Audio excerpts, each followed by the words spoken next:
और दूसरा डेट आता है आपका ये 1226। 1226 में क्या होता है, बंगाल में एक विद्रोह होता है, ठीक है। गियासुद्दीन नाम का व्यक्ति था, वो बंगाल में विद्रोह करता है 1226 में, ठीक है, नोट कर लीजिएगा। 1226 में बंगाल में एक शासक था गियासुद्दीन, वो विद्रोह करता है और इल्तुतमिश जाता है वहाँ पे, विद्रोह को दबा के फिर बंगाल पे अपने सत्ता स्थापित कर लेता है। फिर 1221 में क्या होता है, कोई बताएगा? हाँ, मंगोल आक्रमण होता है 1221 में। चंगेज खान का नाम सुने होंगे आप? बहुत क्रूर और तंगाई शासक था। उसने लगभग उस समय 5 करोड़ लोगों को मौत के घाट उतार दिया था। 5 करोड़ लोगों को, हाँ 5 CR पर्सन को मार दिया था। वो इतना क्रूर कत्याई था। और उसका खौफ जो था आपका वेस्टर्न एशिया में पूरा लगभग था। तो 5 करोड़ जनसंख्या और क्या, पूरे विश्व में 5 करोड़ जनसंख्या नहीं थी। आज हम कितने पे हैं पता है आपको?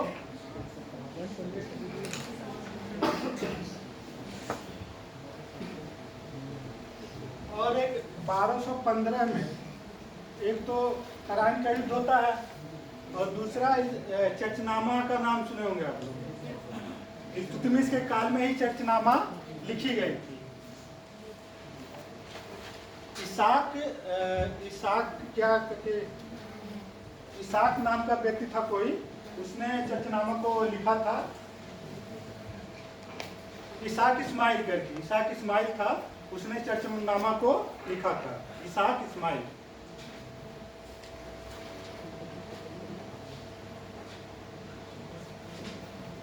और इल्तुतमिश के बारे में हम लोग क्या क्या पढ़ लिए अभी तक? प्रथम सुल्तान था, दिल्ली सल्तनत का वास्तविक संस्थापक था। और क्या पढ़े हम लोग?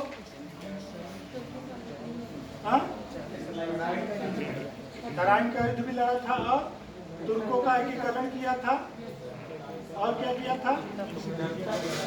कुतुब मीनार को पूर्ण करवाया था। और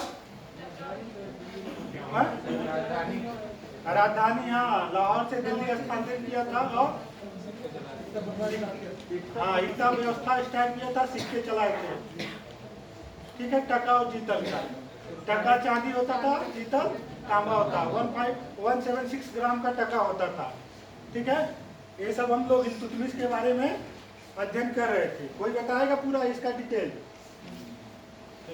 फिर हम इकता व्यवस्था के बारे में भी पढ़ने जा रहे हैं। हम लोग इकता व्यवस्था, सामंती व्यवस्था से कैसे अंतर था, है इकता व्यवस्था पे क्या सुल्तान को कितना पार्ट जाता था, और जो इकतदार होते थे उनको कितना भाग मिलता था।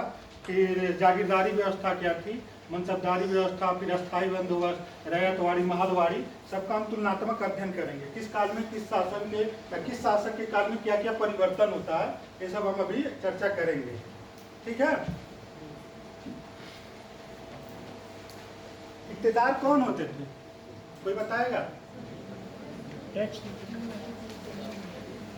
सैनिक सेवा के बदले जो भूखंड प्राप्त होता था उन्हीं को क्या कहते थे? इक्तदार कहते थे।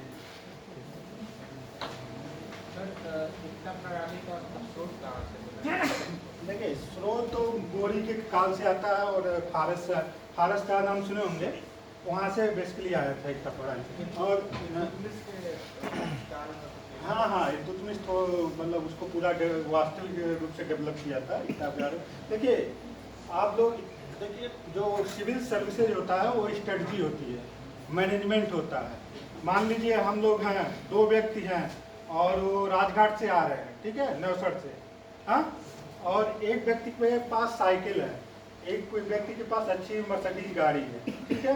एक व्यक्ति क्या किया, साइकिल से वो ऐसे घूम के गया वहाँ आर्य नगर से फिर कहाँ जाएगा, धर्मशाला से डेवलपमेंट भवन आएगा, ठीक है। और जिसके पास गाड़ी है वो क्या करेगा, सीधे आएगा यहाँ पे रुस्तमपुर आएगा, रुस्तमपुर से बेलियाता होके सीधे डेवलपमेंट भवन पे आएगा।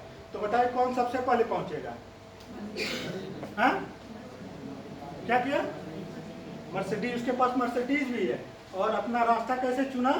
टू द पॉइंट चुना, चुना कि नहीं चुना, और वो व्यक्ति साइकिल से आ रहा है और वैसे पूरा गोरखपुर घूम के आ रहा है, तो जब तक वो गोरखपुर सपोज दैट उसके पास नॉलेज होगा उस क्षेत्र का, घूम के आ रहा है, साइकिल से आ रहा है, धीरे धीरे आ रहा है, लेकिन ये व्यक्ति क्या करेगा जो मर्सिडीज से सीधे डेवलपमेंट भवन पे आ गया, वो जल्दी पहुंच जाएगा ना, वो क्लास अटेंड कर लेगा और चला भी जाएगा। उसका हो सकता है कहीं जाम में फंस जाए, कुछ दिक्कत हो जाए, और हो सकता है उसकी क्लास भी छूट जाए।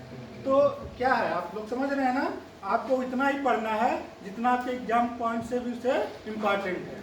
अगर आप भटकेंगे इधर उधर कहीं भी, देखिए एनसीईआरटी सभी लोग पढ़ रहे हैं कि नहीं? एनसीईआरटी 6 से 12 तक 1 2 बार 3 बार रीडिंग जरूर कर लीजिए। जो भी स्टार्टिंग कर रहे हैं और कुछ लोग जो मेंस दे रहे हैं वो भी एनसीईआरटी कायदे से पढ़ लें। एनसीईआरटी का अगर लैंग्वेज समझ में आ गया आप लोग का तो मेंस नहीं रुकेगा, मेंस आप लोग का नहीं रुकेगा अगर एनसीईआरटी कायदे से आप लोग पढ़ लिए, ठीक है। तो यही स्ट्रेटजी हमको अपनाना है, यही मैनेजमेंट अपनाना है कि हम ऐसा स्ट्रेटजी और मैनेजमेंट बनाएं कि जल्दी से जल्दी हम सिलेक्शन लेके निकल जाए। हमें विद्वान नहीं बनना है, किसको रिसर्च करना है इतिहास में? किसी को करना है? तो जब रिसर्च नहीं करना है आपको, लोग एडमिनिस्ट्रेशन में जाना है, बेसिकली यहाँ पे भी आके लोग क्या करते हैं, मैनेजमेंट क्यों करते हैं, कोऑर्डिनेट करते हैं एक दूसरे से, यही काम करना होता है। तो आप देखिए कि जो 10-15 साल के जो भी पेपर आए हुए हैं पीटी और मेंस का, उसको उठाइए, सॉल्व करिए, देखिए क्वेश्चन कहाँ से उठाया है। जैसे अब तराइन का युद्ध जो थर्ड हुआ है कभी आया नहीं है, लेकिन ये दोनों क्वेश्चन आया होगा।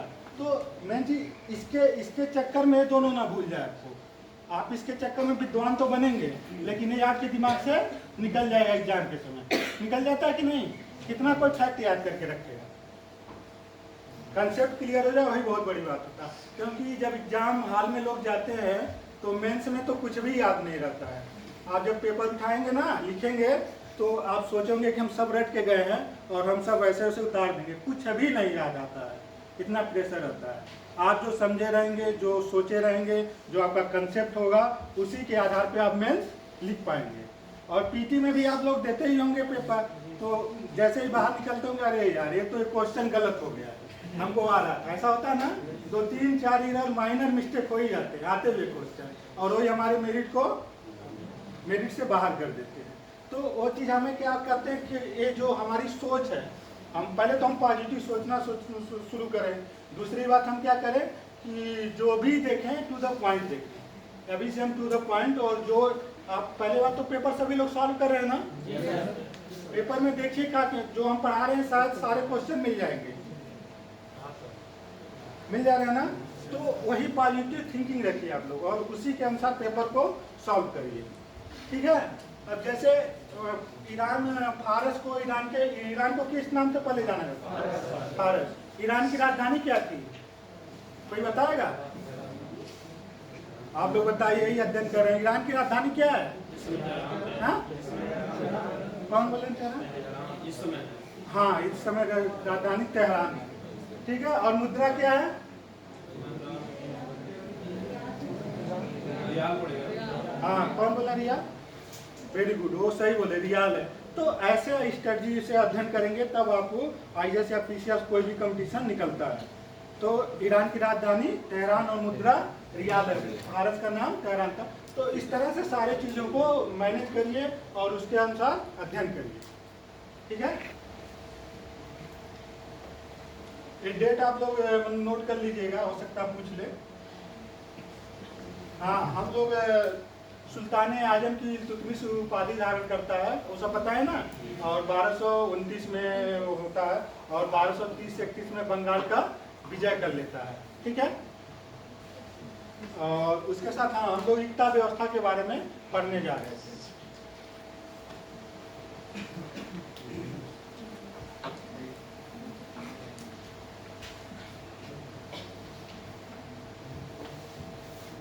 एकता की शुरुआत किसने किया था?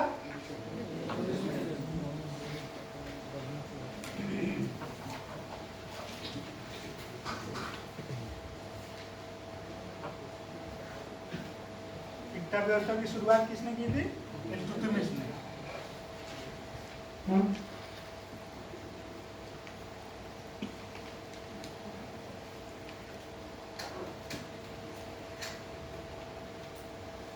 एक चीज और नोट कर लीजिए, हो सकता है पूछ दे। बलबन का नाम आप लोग सुने हैं? कुतुबुद्दीन ऐबक,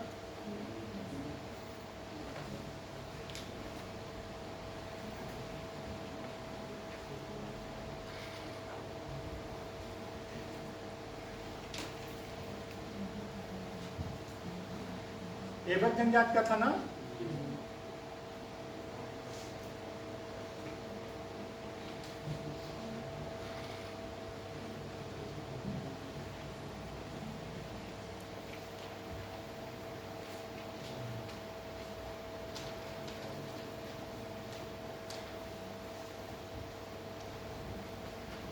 ये बेसिकली तीनों क्या थे? हाँ? गुलाम थे, और क्या बोलते थे इनको? हाँ, कौन कौन बोले हैं? इन्हीं के तीनों को मामलुक वंश में रखा गया है, नोट कर लीजिए।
पढ़ा लिखा कर।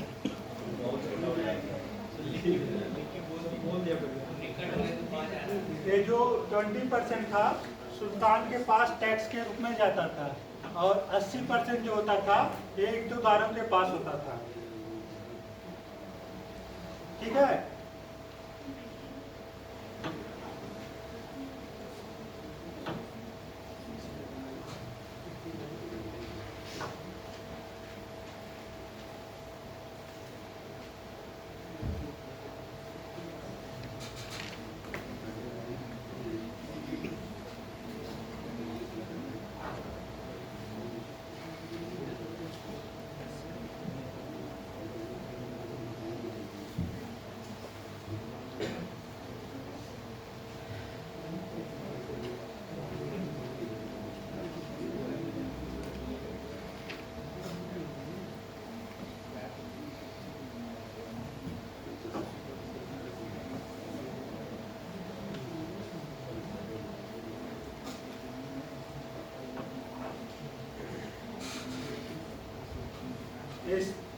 एक टन नोट कर लिया आप लोग? जी सर।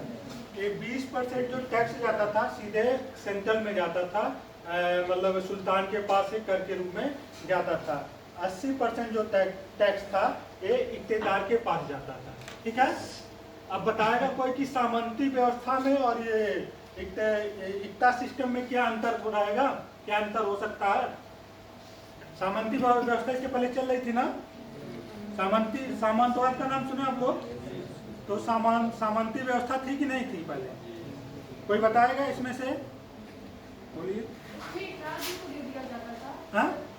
इसमें राज्य को दे दिया जाता था, और इसमें जो है इतने में है, इसमें जमीन का कुछ भाग दे दिया जाता था। और कोई? बैठ गई। और कोई बताएगा इसमें से? उसमें ट्रांसफर कौन? इसमें अच्छा, हस्तांतरण कर सकते 3 वर्ष के लिए। चलिए, हाँ सही है। और कोई बताइए?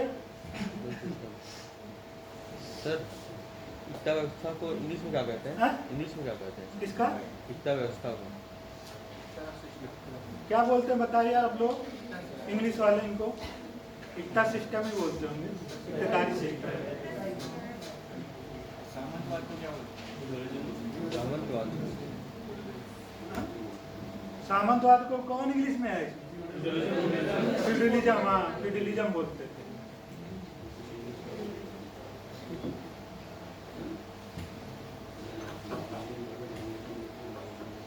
आप लोग ट्रांसलेट करेंगे तो हिंदी से इंग्लिश में ज़्यादा सही रहेगा इंग्लिश वालों के लिए।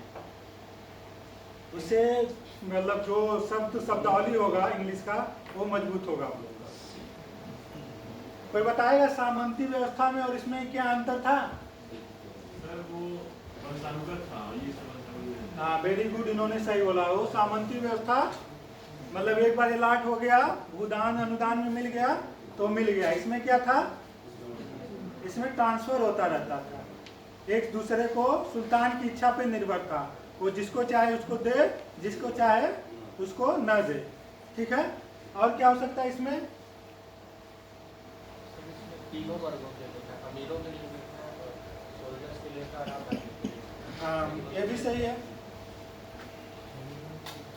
ये बेसिकली सैनिक सेवा के बदले में दिया जाता था।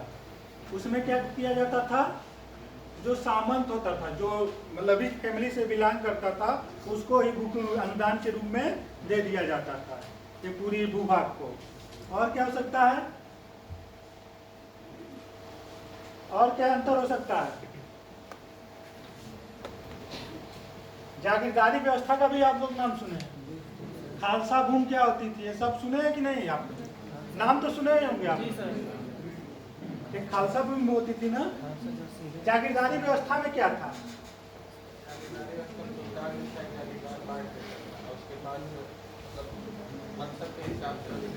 मनसबदारी, मनसब तो वो अकबर के काल में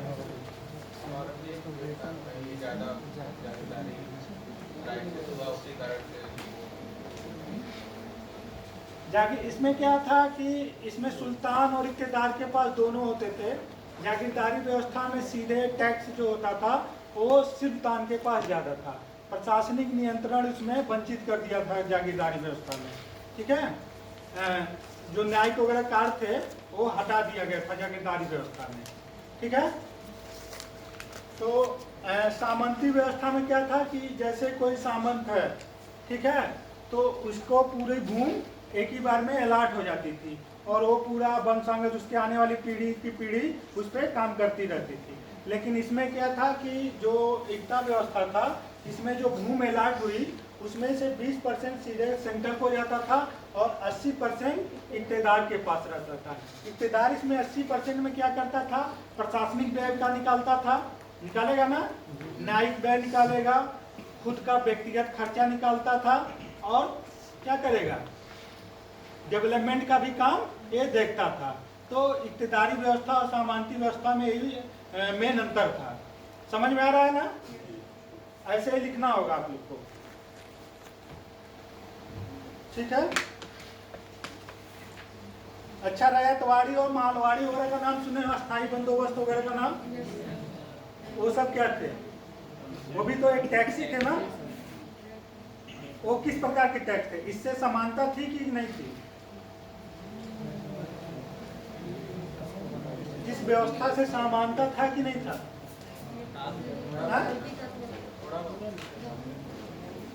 कैसे था?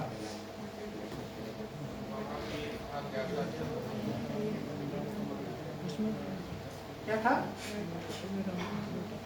वहाँ भी रैयत बांट। अच्छा, वहाँ भी रैयत बांट रहती है।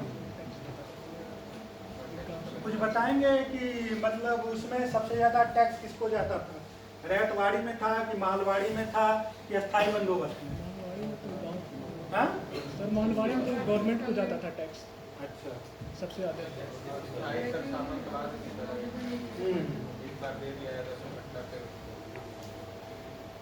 चलिए ठीक है, वो जब हम लोग आएंगे उस पर तो चर्चा करेंगे। फिलहाल ठीक है, वो अभी काम का चीज़ नहीं है हम लोग के काम का चीज़ है ये इक्तेदारी व्यवस्था जो इल्तुतमिश ने शुरू किया था। इतना अभी जो बताए समझ में आया ना? इक्तेदारी की व्यवस्था बारे में क्या क्या आप बोल सकते हैं आप लोग? कोई बताया इसमें से जो अभी बताया गया है?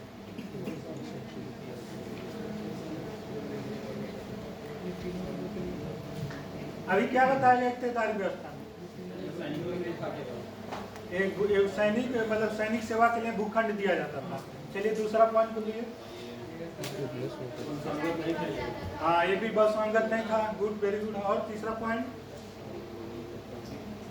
ऐसे ही सोच के समझे रहेंगे तभी मेंस में लिख पाएंगे। हाँ, नहीं बोलिए ना आप लोग। बलसंगत बोले थे, नहीं था, ठीक है। और क्या बोले आप?